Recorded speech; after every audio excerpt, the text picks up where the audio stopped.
Welcome to time 24x7. మరి ఇవాళటి weather updates ఎలా ఉన్నాయో తెలుసుకుందాం.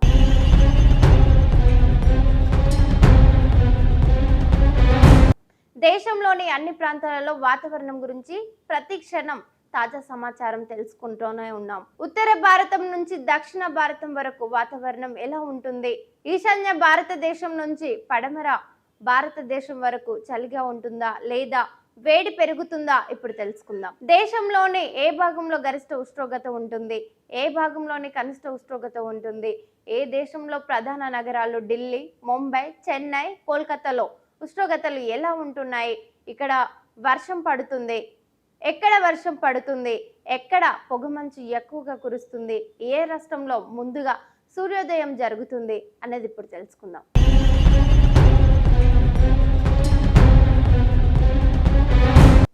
జమ్మూ కాశ్మీర్ నుండి కేరళ వరకు, అరుణాచల్ నుండి మహారాష్ట్ర వరకు వాతావరణం ఎలా ఉందో గిడంగా ఖచ్చితంగా తెలుసుకుందాం. తెలంగాణ రాజధాని హైదరాబాద్ లో ఎండల తీవ్రత క్రమంగా పెరుగుతుంది. ఈ వారం ఆరంభం నుంచే ఉష్ణోగ్రతలు సాధారణం కంటే ఎక్కువ నమోదవుతుండగా నేడు శుక్రవారం మార్చి 13వ తేదీన ఎండ తీవ్రత మరింత పెరిగే అవకాశం ఉందని హైదరాబాద్ వాతావరణ కేంద్రం హెచ్చరించింది. బంగాళాఖాతం నుండి వీస్తున్న పొడి గాలుల ప్రభావంతో గాలిలో తేమ శాతం తగ్గి వేడి గాలులు వీచే అవకాశం ఉంది. నగరంలో శుక్రవారం గరిష్ట ఉష్ణోగ్రతలు 35 సెల్సియస్ నుండి 37 సెల్సియస్ మధ్య నమోదయ్యే అవకాశం ఉంది. ఉదయం 11 గంటల నుంచే ఎండ ప్రభావం మొదలయ్యి మధ్యాహ్నం 3 గంటల వరకు గరిష్ట స్థాయికి చేరుకుంటుంది. మరి రాత్రి వేళలో చూసుకున్నట్టయితే కనిష్ట ఉష్ణోగ్రతలు 22 సెల్సియస్ ఆవరణలో ఉండాలంటే కాస్త ఉపశమనం లభించినప్పటికీ పగటి పూట మాత్రం వేడి తీవ్రంగానే ఉంటుంది.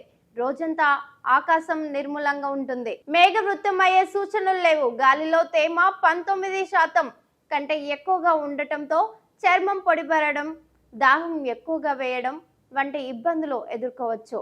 ఈ శుక్రవారం అల్ట్రావాయిలెట్ యూవీ ఇండెక్స్ 9గా నమోదయ్యే అవకాశం ఉంది.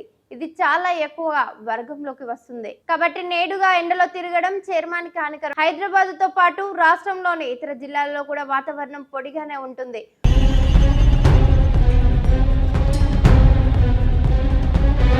ముఖ్యంగా ఉత్తర తెలంగాణ జిల్లాలైన ఆదిలాబాద్, నిజామాబాద్, రామగుండం ప్రాంతాలలో ఉష్ణోగ్రతలు 38 సెల్సియస్ మార్కును దాటే అవకాశం ఉంది. నల్గొండ, ఖమ్మం జిల్లాలలో సాధారణం కంటే 2 డిగ్రీల అదనపు ఉష్ణోగ్రతలు నమోదయ్యే వీలుంటుంది. ఎక్కడ వర్షం కురిసే సూచనలు లేవని వాతావరణ శాఖ స్పష్టం చేసింది. పెరుగుతున్న ఎండల దృష్ట్యా వైద్య ఆరోగ్య శాఖ ప్రజలకు పలు సూచనలు చేస్తుంది. డిహైడ్రేషన్ బారిన పడకుండా ఉండేందుకు మంచినీరు, కొబ్బరి నీళ్లు, మజ్జిగ, ORS ద్రవ్యాన్ని ఎక్కువగా తీసుకోవాలి. బయటకు వెళ్లేటప్పుడు లేత రంగుల కాటన్ దుస్తులను ధరించడం ఉత్తమం. ఎండ తగలకుండా గొడుగు, టోపీ లేదా కళ్లద్దాలను ఉపయోగించాలి. మధ్యాహ్నం 12 గంటల నుంచి సాయంత్రం 4 గంటల వరకు అత్యవసరం అయితేనే తప్ప నేరుగా ఎండలో తిరగవద్దు. ముఖ్యంగా వృద్ధులు, చిన్నారులు మరియు గర్భిణులు జాగ్రత్తగా ఉండాలి. నూనెలో వేయించిన పదార్థాల కంటే చలువ చేసే ఆహార పదార్థాలను ప్రాధాన్యత ఇవ్వాలి. మొత్తం మీద చూసుకున్నట్టయితే ఈ శుక్రవారం హైదరాబాద్ ప్రజలకు కఠినమైన వేసవి వాతావరణాన్ని గుర్తు చేయనుంది.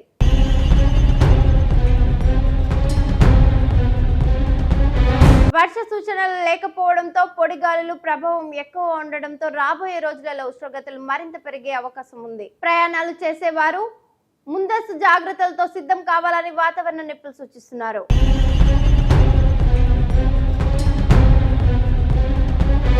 షేర్ చేయండి, లైక్ చేయండి, సబ్స్క్రైబ్ చేయండి. మరిన్ని వీడియోల కోసం బెల్ సింబల్ పై క్లిక్ చేయండి.